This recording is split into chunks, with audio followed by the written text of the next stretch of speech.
అసలు కేసేంటి వైజయంతి?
చంద్రశేఖర్ గారు కోర్టు లోపలికి వెళ్దామా? కోర్టులోకి వెళ్లబోయే ముందు అమృత ఎంట్రీ కళ్ళతో ఒక్కసారి చూడాలనుంది నాగరాజు.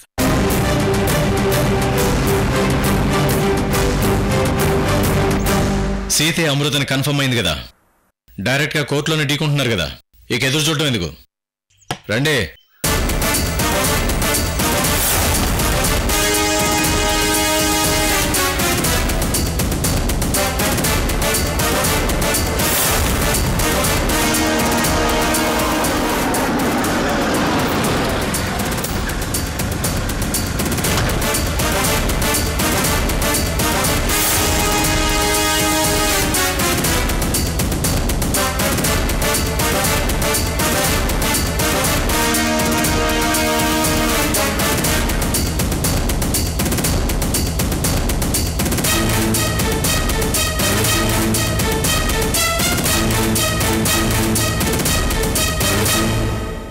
కేసు గురించి నాకింతే తెలుసు చైతన్య. చాలా టిపికల్ కేసులా ఉంది. మంచి లాయర్ని పెట్టుకుంటే గానీ వర్కౌట్ అవదు. అవన్నీ తాతయ్య సీత చూసుకుంటారులే. కోర్టుకు టైం అయింది, మీరు వెళ్ళండి. నువ్వు రావా అన్నయ్య? నేను రాలేను చైతన్య, మీరు వెళ్ళండి. ఎందుకని? ఎందుకు అంటే రీజన్ లేదు. ఓకే అన్నయ్య, నీ ఇష్టం. కోర్టు పని అవగానే కాల్ చేయండి, బయట ఎక్కడున్నా వెంటనే వస్తాను. అలాగే అన్నయ్య. తాతయ్య ఎక్కడున్నారో ఒకసారి ఫోన్ చేసి చూస్తాను. ఫోన్ చేయడం ఎందుకు? కోర్టుకు టైం అయింది కదా, లోపలే ఉండుంటారు. పద. సరే.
జడ్జి గారు రావడానికి ఇంకా 5 నిమిషాలు టైం ఉంది.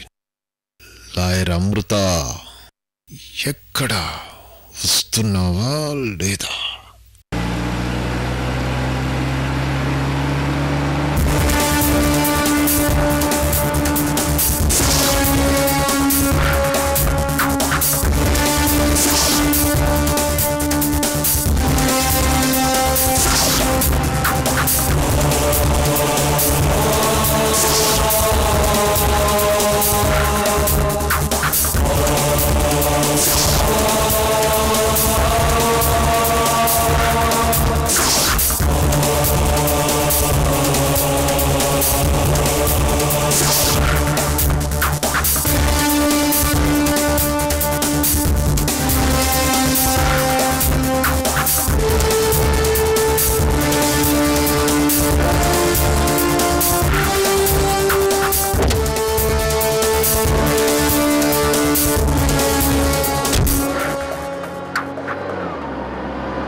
అమృత ఎక్కడ నువ్వు?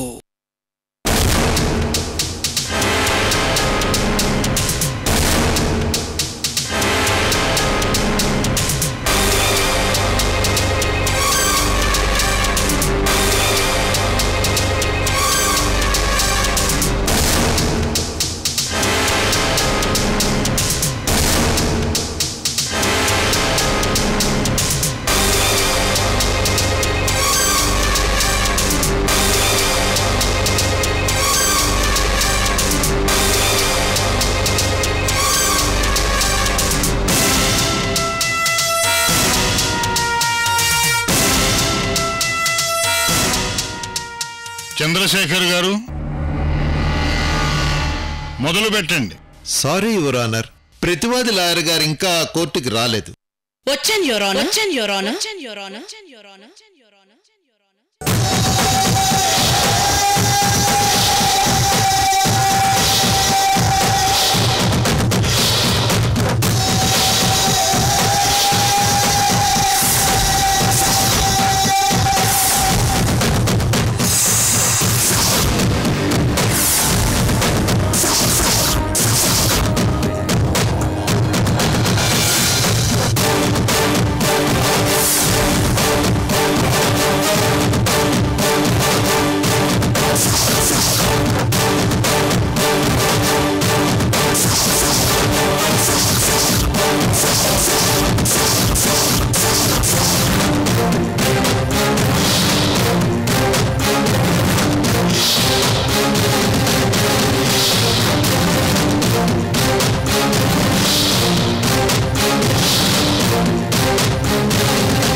గురుగారు, వచ్చింది లాయర్ అమృత కాదండి.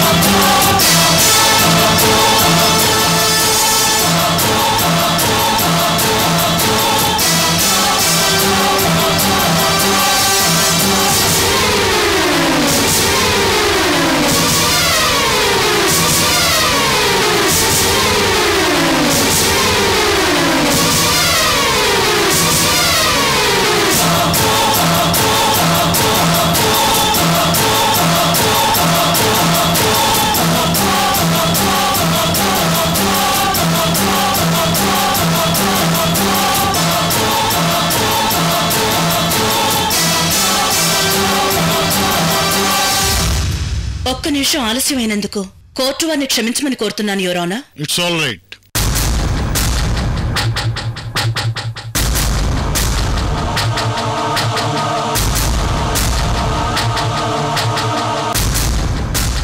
నమస్కారం లాయర్ చంద్రశేఖర్ గారు. నా పేరు భారతీదేవి. నమస్తే.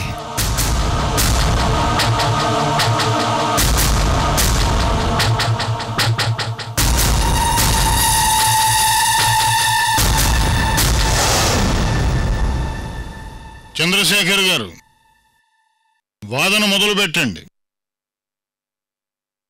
మీరు రావడం ఏమిటి? లాయర్ అమృత కదా రావాలి. చంద్రశేఖర్ గారు, జడ్జి గారు పిలుస్తున్నారండి. Yes your honour. వాదనలు మొదలు పెట్టమంటున్నాను. అలాగే యువర్ ఆనర్. అమృత రాలేదు, భ్రమపడ్డాను.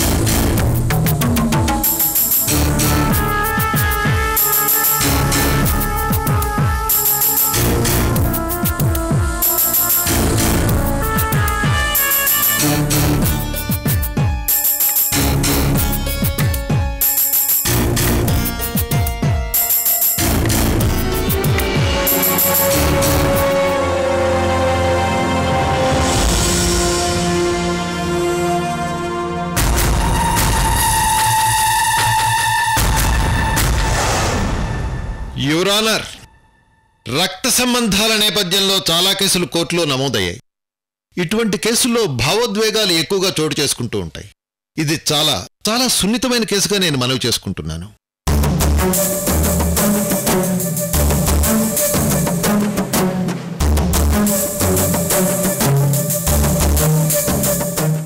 యువర్ ఆనర్, ఇక కేసు విషయానికి వస్తే, నా క్లయింట్ నాగరాజు గారి తల్లి 40 ఏళ్ల క్రితం శివరామరాజు గారి ఇంట్లో సర్వెంట్గా పనిచేసింది.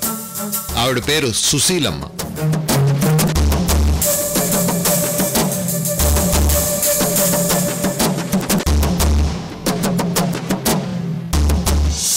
చాలా పేదింటమ్మాయి, రెక్కాడితే గానీ డొక్కాడని పరిస్థితి. శివరామరాజు గారింట్లో పనిచేసేటప్పుడు ఆయన నవ యవ్వనంలో ఉండేవాడు. ఆనాడు తూగోజీలో పాగోజీలో శివరామరాజు గారి ఫ్యామిలీ భూస్వాముల ఫ్యామిలీ. ఊళ్ళో ఉండే పొలాలన్నీ వాళ్ళవే, ఊళ్ళో జనాలందరూ వాళ్ళ పొలాల్లోనే పనిచేస్తుండేవాళ్ళు. అంటే కూలీలుగా అన్నమాట. శివరామరాజు గారికి కూలీలంటే చిన్న చూపు.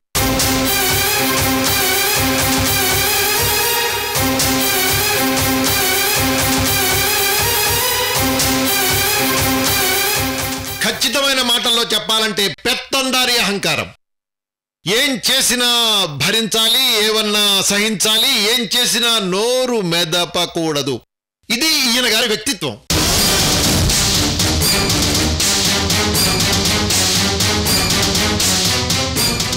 యజమానికి సర్వెంట్కి మధ్య ఓ సున్నితమైన స్నేహభావం ఉండాలి. సర్వెంట్ తన కుటుంబంలో వ్యక్తి అనే ఓ సువిశాలమైన మనోభావం ఉండాలి. అటువంటివేవి శివరామరాజు గారికి లేవు లేవు లేవు. ఉన్నదొక్కటే, కామంతో కూడిన దృష్టి.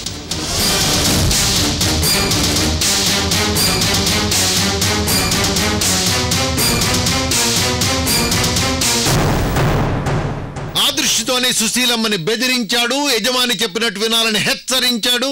యజమాని చెప్పినట్టు వినడాన్ని విధేయత అని సుశీలమ్మని లోబరుచుకున్నాడు.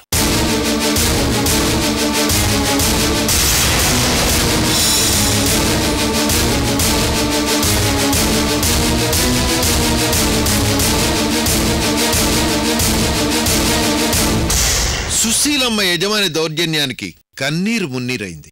పెళ్లి కావలసిన పిల్ల ఈ శివరామరాజు గారి కామకత్వానికి కర్కశత్వానికి తల్లడిల్లిపోయింది. న్యాయం చేయాల్సిన వాళ్లే అన్యాయం చేస్తుంటే ఆ పేద పిల్ల ఇంకెవరికి చెప్పుకుంటుంది your honour? Objection your honour. Objection sustained. Thank you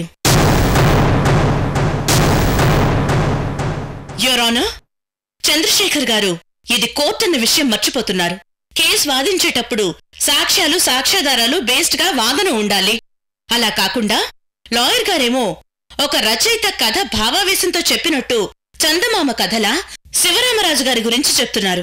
ఒక్కోసారి రచయిత కూడా తను సృష్టించిన క్యారెక్టర్ హద్దులు దాటి వెళ్ళడు.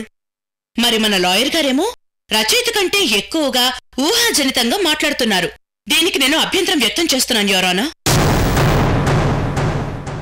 కోర్టు నా క్లయింట్ని దోషిగా తీర్పు చెప్పనంత వరకు నా క్లయింట్ నిర్దోషే. అంతేకాదు, కింది కోర్టు నా క్లయింట్ నిర్దోషి అని చెప్పిన విషయం కూడా చంద్రశేఖర్ గారు మర్చిపోయినట్టున్నారు. నాకు మతిమరుపు లేదమ్మా భారతీదేవి, గుర్తుండి మరి ఇలా ఎందుకు మాట్లాడుతున్నారు? అంటే ఆయన జెంటిల్మెన్ అని కోర్టు కన్నా ముందే తమరు సర్టిఫికెట్ ఇస్తున్నట్టున్నారు. లేకపోతే దోషి అని మీరు సర్టిఫికెట్ ఇచ్చేస్తారా? యువర్ ఆనర్, నాగరాజు గారు కోర్టులు విలువ చేసే శివరామరాజు గారి ఆస్తి కోసమే ఈ కేసు రన్ చేస్తున్నారు. Yes your honour.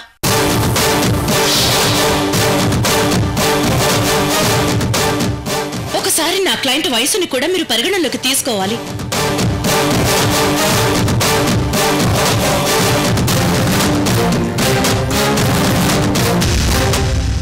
మనవాళ్లు మనవరాళ్లతో ఆడుకోవాల్సిన వయసులో కోర్టు చుట్టూ తిరుగుతూ ఆయనెంత క్షోభను అనుభవిస్తున్నారో కోర్టు వారు గమనించవలసిందిగా కోరుతున్నాను.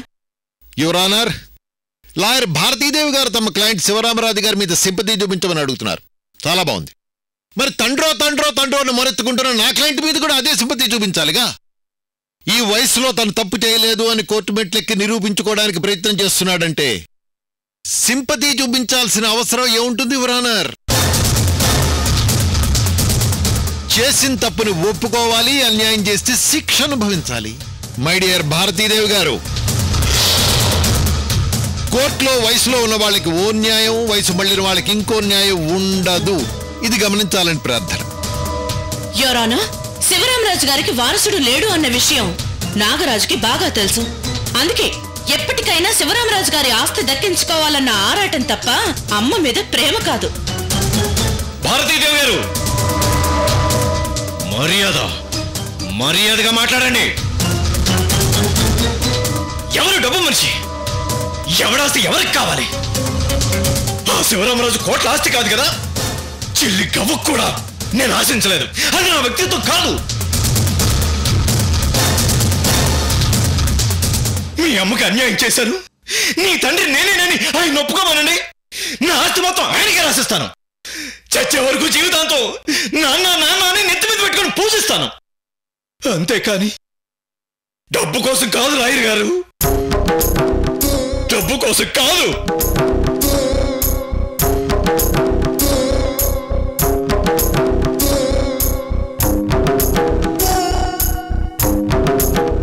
యువర్ ఆనర్, ఆ దేవుడి కంటే అమ్మ గొప్పదంటారు. అందుకే మాతృదేవోభవ అన్నారు. మా అమ్మ దేవత యువర్ ఆనర్, దేవత. మా అమ్మకు అన్యాయం చేసిన వాడిని వదిలిపెట్టకండి. నాకు న్యాయం చేయండి యువర్ ఆనర్, న్యాయం చెయ్యండి.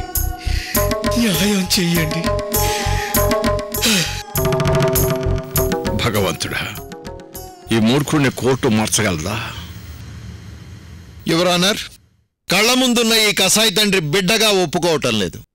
అందుకోసమే న్యాయం కోసం కోర్టుకొచ్చాం గాని ఆస్తి కోసం కాదు. చంద్రశేఖర్ గారు, భావోద్వేగాలతో అసందర్భపు వ్యాఖ్యలతో కోర్టు సమయాన్ని వృధా చేయకండి. I'm sorry your honour. Proceed. ఇప్పటికే ఉన్న సాక్ష్యాలని తమకు ప్రజెంట్ చేశాను. వాటిని మరొక్కసారి పరిశీలించాలని కోర్టు వారిని కోరుతున్నాను. యువర్ ఆనర్, ఒక్కసారి కోర్టు సాక్ష్యాలు బలంగా లేవని తీసి పక్కన పెట్టిన తర్వాత మళ్ళీ అవే సాక్ష్యాలు పరిశీలించడం ఎంతవరకు సబబో మీరే ఆలోచించండి. రమణ సాల్వ ఒక వ్యక్తితో మీట్ అయి డిస్కస్ చేస్తుంటే వాళ్ళిద్దరినీ ఫాలో చేసి తీసిన వీడియో సార్.